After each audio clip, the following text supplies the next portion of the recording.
Thank you for joining us on WTHR Plus on this Saturday. I'm meteorologist Lindsay Monroe, and we are monitoring what could potentially bring some strong to severe storms to central Indiana today. Wanted to start with where this complex of storms has been developing during the overnight. We've seen a complex move out of southern portions of Minnesota, now going to track through Iowa, continue on a southeasterly trajectory, eventually into central Indiana. Now, we've had this boundary kind of stalled out over the central part of the state. Not going to rule out the potential that we might see a few pop-ups develop within the warm sector of that weather system, but the primary focus on that severe forecast today will be that incoming complex that's now moving through portions of Iowa, going to track into Illinois as we get you through the morning and into the afternoon hours today. Now, the latest from the Storm Prediction Center now has basically the entire state of Indiana under this level 2 of 5, and that means we could see some scattered strong to severe storms. Primary threat today, let's break down the wind threat. This is encompassing that entire level 2 of 5 zone. This is going to be the biggest threat for today, will be the potential that we could get some damaging wind gusts within some of those storms. Also looking out for some very isolated rotating storms within that complex as it moves in. This is more so going to be a secondary threat for today. So we are focusing on damaging wind gusts, perhaps an isolated rotating storm, but then also some very heavy rainfall over an already saturated ground, and that could quickly lead to some areas of flash flooding for today. In addition, it's the timing that we want to pay close attention to because we've got a lot going on this weekend here in central Indiana. Your event forecast between the All-Star game tonight, we've got several concerts taking place outside, up in Fishers, the Freight game. And again, outdoor plans this afternoon into the early evening. We want you to be aware of that. Temperatures will continue to climb back to the mid 80s. We'll see that number about 4 o'clock today. And I do believe that storms will become most likely after that 2-3 o'clock hour this afternoon. Again, out ahead of that, might see an isolated pop-up, but that severe potential really ramping up after about 3 o'clock today. Again, here are your primary threats for your weather impact alert. Between heavy rain could lead to some localized flooding. Again, there are spots, especially in southern Indiana, picked up in excess of 3 inches of rainfall over the past 48 hours. So an already saturated ground, a slow moving storm system over top of that, again, could lead to some of that water piling up quickly. So we'll be watching out for that severe wind gusts and of course lightning a threat within any thunderstorm when you're outside. So make sure you have a way to receive warnings. I do potentially see us getting a few of those later on this afternoon, and have a backup plan for those outdoor activities. Know where to go if you are outside and you hear thunder in the distance. That means you're close enough to be struck by lightning. So always having that plan if you're going to be outside for today, especially. Let's take you through the hour by hour timeline. So this is going to bring in, again, an isolated pop-up mainly across western Indiana between now and the early afternoon. Primary timing of that severe potential. This is at 3 o'clock today. Again, could see an isolated downpour develop out ahead of that main line, but this is going to make its way across the Illinois-Indiana border here, 3 o'clock this afternoon. This will eventually make its way into the Indy Metro. Kind of a linear setup at this point. So out ahead of this could get some strong wind gusts that push out some of that rain-cooled air from Kokomo to Indianapolis down to Bloomington down the 69 corridor. This is at 5:30 tonight. Embedded within that is that damaging wind threat. We'll continue another hour or so into the future. Now we're focusing on the eastern tier of the state where that wind threat starts to pick up for places like Muncie, down into Newcastle, taking us into Rush County, and then eventually down into the Greensburg area as well as Richmond. That's 6:30 tonight. But notice everything starts to quiet down over on the western side of the state at this point. And then after about 6:30, we're going to wrap up this line of storms. This is around 8 o'clock tonight. So outdoor activities, a lot of those concerts taking place, at least starting between about 7 and 8 p.m. Believe the later in the evening we get, the better we have to see those storms moving out.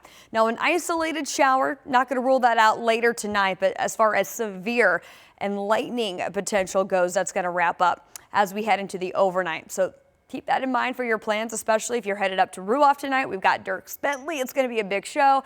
Better chance to see that storm potential earlier in the evening. And then it looks like we're going to get a little lull in that storm activity as temperatures drop back into the 70s later tonight. Now, all of this associated with a boundary. It's going to basically stall out over central Indiana overnight.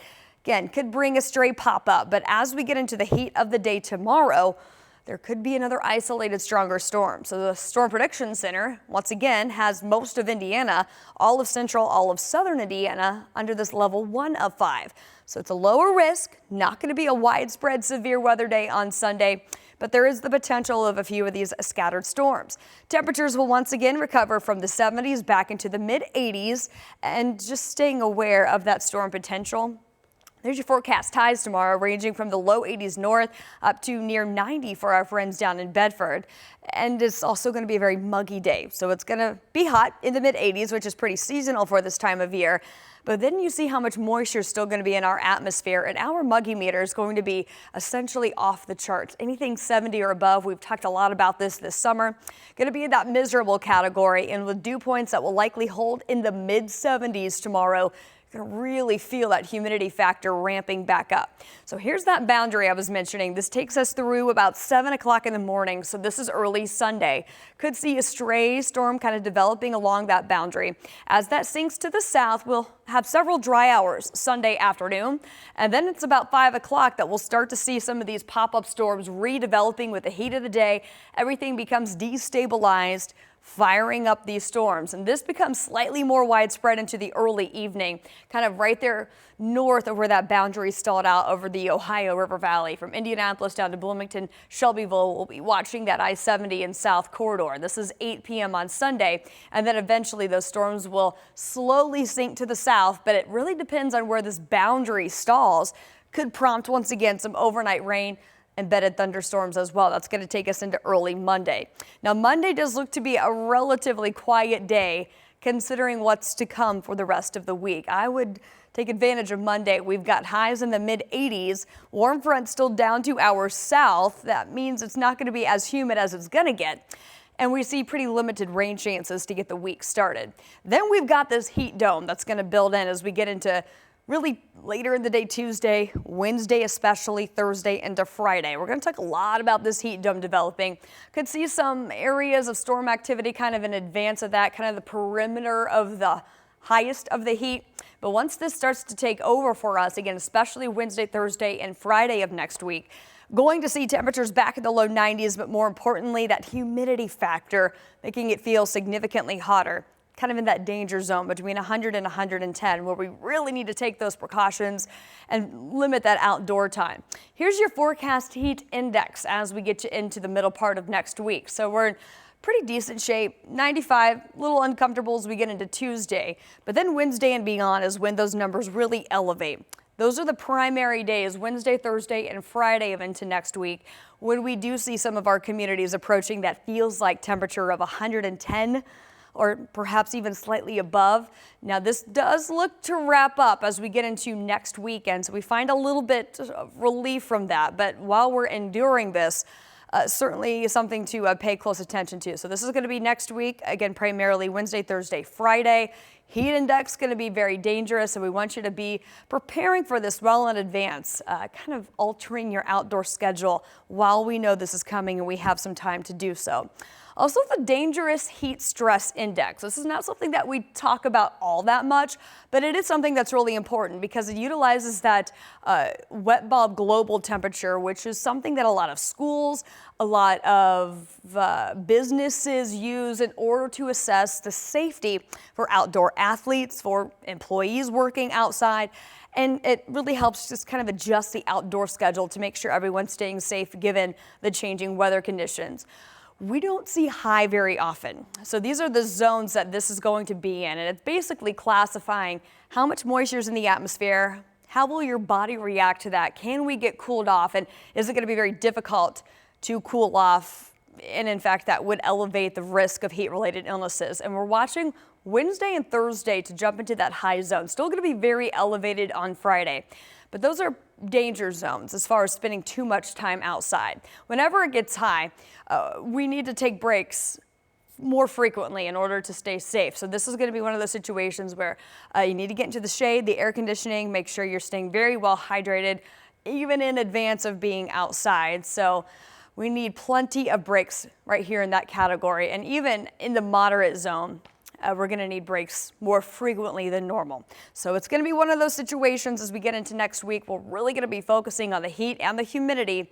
Also could see a few pop-up storms kind of in the heat of the day. Very typical summertime setup there. So as far as this Saturday goes, we're going to be on line with you. We're going to be on WTHR Plus should we see any of these warnings get issued this afternoon. Severe storms going to be possible again today, primarily between about 3 and 8 p.m. Could see a few pop-ups ahead of 3 p.m. though, so just keep an eye to the sky for any outdoor activities you might have today. And then that's going to be a level 1 risk tomorrow, so more of an isolated severe chance. Damaging wind threat will be the primary thing we're looking out for on Monday or on Sunday as well. As we get into Monday, I do anticipate there being a little bit more dry time, although that boundary is going to be kind of stalled out still just south of us. Could prompt a few stray storms. Temperatures really going to start to heat back up as we get into Tuesday and beyond. You'll start to notice that moisture factor in the air really getting elevated and then really almost off the charts when it comes to those dew point temperatures climbing in and upwards of the upper 70s even. So that's pretty rare air we're going to be dealing with Wednesday, Thursday, and then into Friday. Of course, we're going to be talking a lot more about that heat streak later on. And as far as those storm chances today, we will, of course, keep you posted on air and online.